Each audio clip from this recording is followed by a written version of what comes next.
In today's Farm Report, many livestock and crop producers are idle due to the cold weather. That's a great time to take in educational conferences like the Fruits and Vegetable Growers Conference. Dan Martins with the University of Minnesota Extension has more. Let's start today with a little more detail about the Upper Midwest Fruit and Vegetable Growers Conference that will be held on Thursday and Friday, January 15th and 16th next week, with a pre-conference program on Wednesday, January 14th. All of this will be held at the River's Edge Convention Center in St. Cloud. This is a conference I recommend to people who inquire about learning to grow fruits and vegetables as an enterprise on their land. The January 14 workshop is designed for beginning growers and includes 2 all-day options to pick from. 1, Introduction to High-Density Orchards, and 2, Getting Started in High Tunnel Production. The January 15 and 16 schedule includes a wide variety of topics that includes production practices, pest management, marketing, post-harvest handling, equipment. Some topics are for specific crops like apples, blueberries, hops, sweet corn, flowers, leafy greens, and more. Speakers include extension specialists, industry representatives, and actual fruit and vegetable producers. An excellent trade show provides opportunities to learn more about products and services that might be useful to fruit and vegetable growers. Along with this good information, the conference is a great opportunity to build working relationships with people who are working on some of the same things you are. For more information about the schedule and registration, call the Minnesota Fruit and Vegetable Growers Association at 763-434-0400 or check their website by doing a website search for Minnesota Fruit and Vegetable Growers Association. It is helpful to know how registration fees work and the schedule for particular presentations. Then let's talk a little bit about the 2014 Farm Bill crop program options. I got a call yesterday about base acre reallocation. This farm discontinued dairying several years ago. Their home farm has 230 tillable acres, and they used to grow alfalfa and corn for silage and grain. Their only acreage base was for 117 acres of corn. Now they raise about half soybeans and half corn. The reallocation of base acres would be calculated based on the average percent of each program crop planted during 2009, 10, 11, and 12.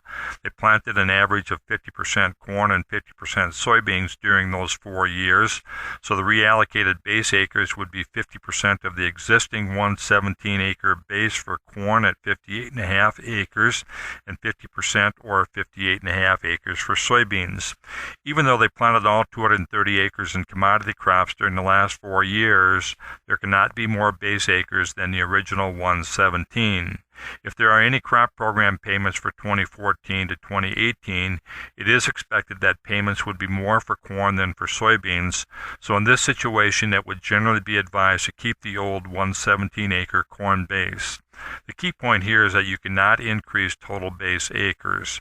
I'm Dan Martins with U of M Extension, and I hope the details of the 2014 Farm Bill crop programs are starting to make some sense to you. A reminder to dairy producers who are members of the Morrison County ADA that the annual meeting scheduled for tomorrow at 11:30 a.m. at the Falls Ballroom has been rescheduled for Thursday at 11:30. A quick note that the Morrison County ADA annual meeting that was scheduled for Wednesday, January 7th was rescheduled to Thursday, January 8th at 11:30 a.m. at the Falls Ballroom in Little Falls. Winter is a great time for producers of any discipline to attend educational workshops like ones put on by the University of Minnesota Extension Service Office. Dan Martins with the University of Minnesota Extension shares 3 that will be going on at the River's Edge Convention Center in St. Cloud. 3 educational events are coming soon to River's Edge Convention Center in St. Cloud during January. These include a one-day Minnesota Department of Ag winter workshop with 6 topics to choose from on January 8th, followed by the Minnesota Organic Producers Conference on January 9 and 10, and then the Upper Midwest Fruit and Vegetable Growers Conference on January 14, 15, and 16. The Minnesota Department of Ag Winter Workshop on January 8th offers a choice of 2 all-day topics where the registration fee is $50. One of the all-day topics is the nuts and bolts of running a CSA, or a community-supported agriculture enterprise. The CSA is where people in the community subscribe to receive produce from the farm through the growing season, or in some cases through the year. People might contribute labor on the farm as a part of the subscription. The second all-day workshop is transitioning to organic.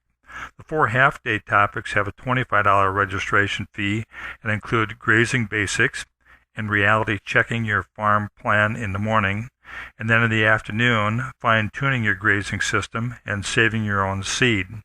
Workshop details and online registration are available at Minnesota Department of Ag website, or call MDA at 651-201-6012, or give us a call at the Extension office for that information. The Minnesota Organic Conference will also be held this week on January 9 and 10. Participants can choose from a wide range of topics held in 3 sessions on each of the 2 days. These sessions cover production practices for field and horticultural crops and livestock, processing, public policy, personal and financial management, and more. A trade show is open throughout the event. For more information and registration details, call Minnesota Department of Agriculture at 651-201-6012 or check the website by looking for Minnesota Department of Agriculture Organic Conference.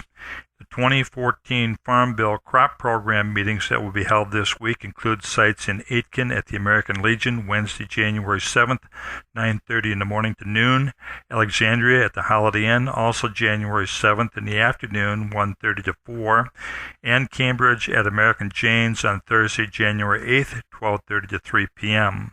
Sites next week in our area include Litchfield at the Eagles Club, January 14th, 1 to 3:30, Little Falls at Falls Ballroom, January 15th, 9:30 to 11:30 in the morning, Foley at Henry's Catering, January 15th, 1:30 to 4 in the afternoon. The full schedule of Farm Bill workshops and education materials can be found by doing a website search for Minnesota Extension Farm Bill Education. Presentations, handouts from meetings, fact sheets, and worksheets are available now at this website. And again, you're welcome to call the County Extension or County FSA office for details about these meetings. I'm Dan Martins with U of M Extension, and I hope you're taking care of your health and safety in the cold winter weather.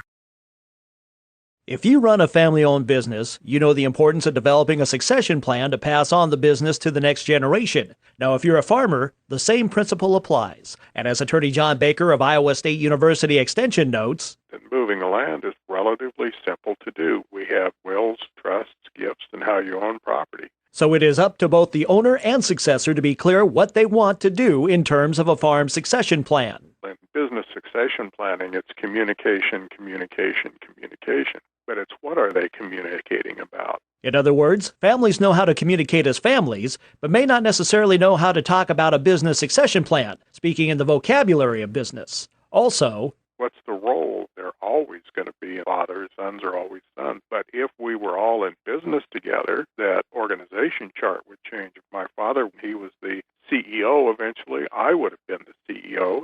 I'm Rod Bain reporting for the U.S. Department of Agriculture in Washington, D.C.